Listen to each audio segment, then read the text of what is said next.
only catch is that you need to learn French and obtain a CLB5 score in your French exam. But here's the best part. You don't even need to learn how to read or write in French. The only requirement is that the CLB5 score has to be in listening and speaking. So even if you know basic conversational French, that is good enough to qualify for this program. And this Okay, so yun. Totoo naman yung sinabi niya, may Francophone mobility talaga na pwede kayo makapag-apply ng work permit. Walang lamia. Basta may CLB5 kayo sa speaking and listening. Siguro meron lang akong gustong linawin na mahirap kung naka-CLB5 ka sa listening and speaking ng hindi ka marunong magbasa at magsulat. Kailangan kung matututo ka ng French, lahat yon sabay-sabay na natututunan mo. Hindi pwedeng naiiwan yung reading, saka writing. Kasi again, ang goal mo, kaya ka nag-French ngayon is matutunan yung language, hindi lang yung dalawang aspects, di ba? Hindi lang speaking and listening.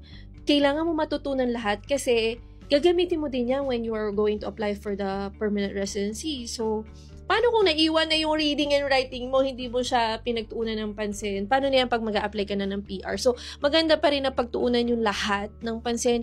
I think hindi rin lang basic yung kailangan nyo kasi sabi niya basic lang daw, pwede na. No, kasi ang CLB5 is intermediate level na din yan eh. Medyo mataas na din yan. Yun lang, wala lang talagang pressure na kailangan naka-CLB5 ka sa speaking and listening sa Francophone mobility. Pero pagdating sa PR, guys, kailangan naka-7 kayo and CLC7 sa lahat. So, mas maganda lahat pa din aralin nyo.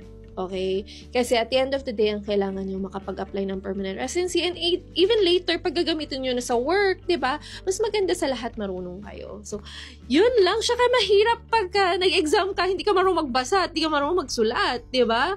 Paano yun? Paano ka makakapasa dun sa exam? So, yun, mahirap siya.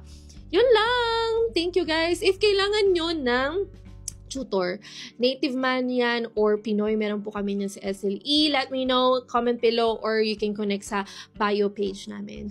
Yun lang. Merci!